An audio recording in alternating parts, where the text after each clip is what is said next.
So, Citlali was released more than a week ago, and I think it's time to give you my feedback regarding how she plays and if she felt like an upgrade or not in the different teams I tested. But before that, I have to point out that the current Abyss is way too restrictive, which was really discouraging and painful in terms of testing and comparing teams. So I'm still waiting on the next rotation in Abyss to have a better understanding on how these teams play. But I'll try to just give you my first impressions and thoughts for now. It is worth noting that I tested Citlali mainly in her support build with a focus on EM and ER in my pieces. As you can see, she runs on an energy recharge sands, an elemental mastery goblet, and an elemental mastery circlet. These are her stats. She has 215% energy recharge. On TTDS, she is talent 9 and 9.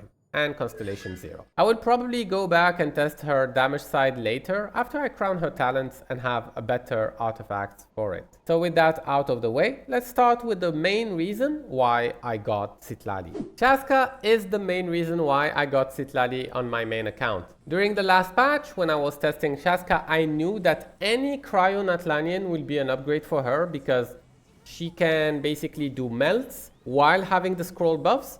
The fact that Citlali is a catalyst user is even better because she can hold powerful support weapons like TTDS. So getting Citlali was really a no-brainer. And guess what? Chasca indeed do better with Citlali in this team because of all these reasons, both in the Farina Bennett variant that you can see here, but also in the Xiangling version where you're basically just doing melts. So in this team, Citlali felt like an upgrade. And yeah, as you can see on this boss, I'm gonna showcase how it goes. You do this, do the Chasca stuff then after. And yeah, you're doing big damage, right? And she feels pretty good to play. Before trying out this team, I thought that Mavuka would be the only DPS on both my accounts that would be able to one-rotate the Golden Wolf Lord in the Abyss. Well, I thought wrong, because this Chasca team can also do it. By the way, my Chasca is C0R1. She is on Obsidian Codex and she's double crowned. These are the stats. For my Farina, she is C0 and I run her on a Golden Troop. I think right now she's on Favonius, but usually I play her with the Festering Desire. She's Constellation 0 and she's double crowned too. So yeah, if you are a Chasca main, going for Citlali is indeed a good choice. You can't go wrong with that. Arlecchino is one of my favorite characters in Genshin. So when I learned that she gets buffed with Citlali, that was great news. Chasca and Arlecchino getting something out of Citlali, count me in. The team I used to play with Arlecchino before Citlali was this one. It's a Arlecchino Vape team with Yelan, Kazuha, and Bennett. I used to run this team everywhere, in Spiral Abyss, in Overworld, right? A very powerful team, though when the content was a little bit challenging or the enemies were aggressive, I was bringing Zhongli to protect my Arlecchino with his shield.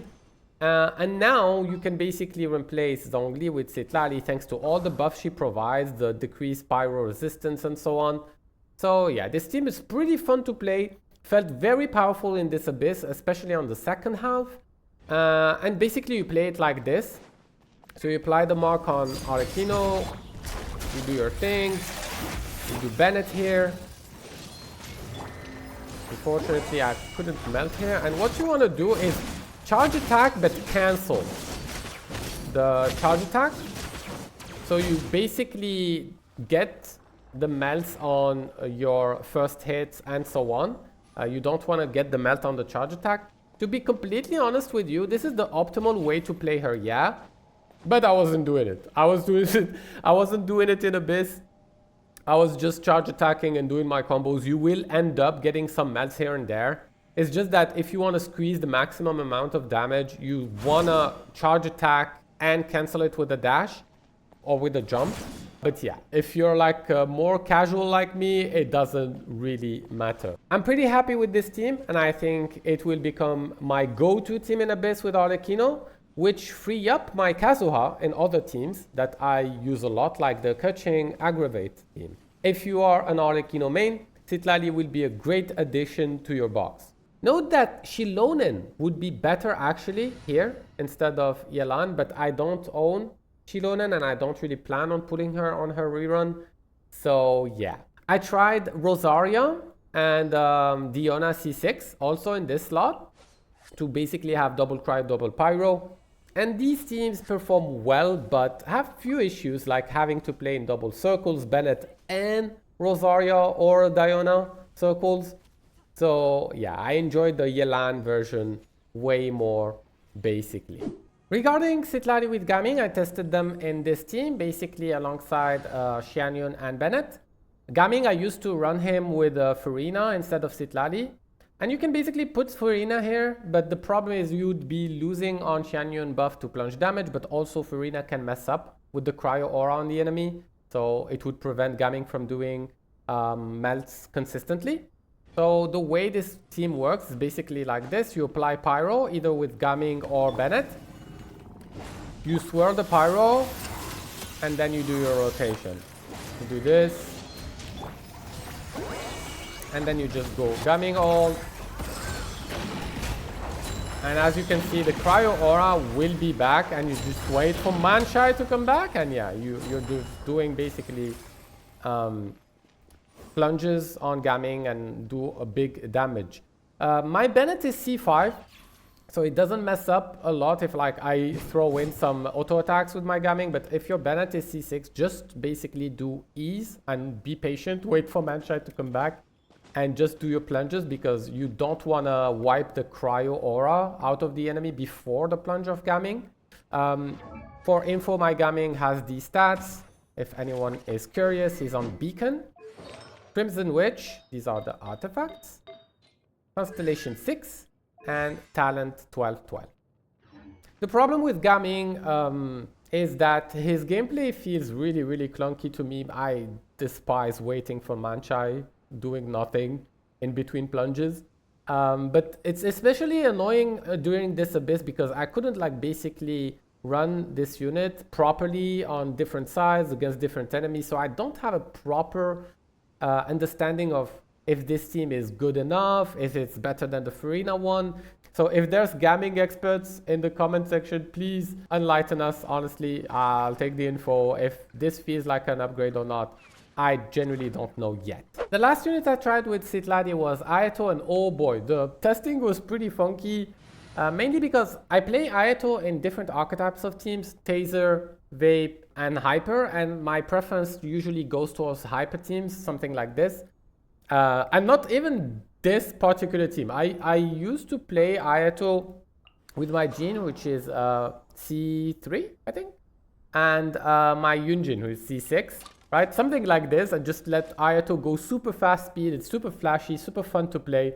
Probably not the most performant team out there, not the most DPS, but yeah, this is what I used to play the most. And having to slot Citlali in, I had my head like literally going into massive headaches because of rotations. Basically, you want to do either melts or freeze, right, to trigger her passive.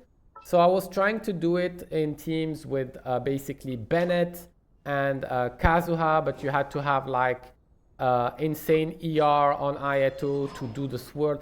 It was a massive headache, right? I don't know if she goes well with him, but in the case where there's freezable content, then I think a team like this, for example, can be pretty fun to play. You can basically replace Bennett with Shilonen here and it will go even better. But yeah, like I didn't really enjoy playing Citlali with Ayato for now because basically there's no freezable content. The moment there will be, I would be trying Ayato freeze for sure because it seems super fun to play. But for now, yeah, it wasn't that convincing. And that's it for the Citlali testing so far. I would be trying her with more units and more teams in the near future. as soon as this Abyss goes away. I can't with this Abyss, honestly. Overall, she's a great Natlanian support that is very versatile. I like her a lot. You can play her full shield or full damage. It depends on how you want to run her and which character you want to run her with. Now, her shield isn't crazy either, and don't expect to have Zhongli levels of protection. But with all the buffs she provides, I think it's good enough, and it's a good balance, basically. I overall recommend Citlali. She is a great support to have on an account and opens up a lot of team comps. If you are a Mavuka, Arlecchino, and or Chasca main, she provides added value to those characters and will be impactful. Now, the main issue is Hoyo being shameless once again. They put both Mavuka and Citlali in the first phase. And I can't really give you any advice because who knows how this company is doing reruns anymore. Odds are that Mavuka will be rerun before the end of Natlan, similar to what they did with Nahida and Furina. But there's way less certainty when it comes to Citlali. She might get the Rio treatment. So yeah, just a friendly reminder to not fall for Hoyo's tactics. Remember, you don't need any of these characters. They are not a must-have or a must-pull like I hear a lot in the Genshin community. Don't get consumed by FOMO. Just try to enjoy the game at your pace and don't put yourself in shitty financial situations because of 3D pixel, please. If you made it up to this point, thank you for your support. I wish you a great day and I will be seeing you in the next one. Bye.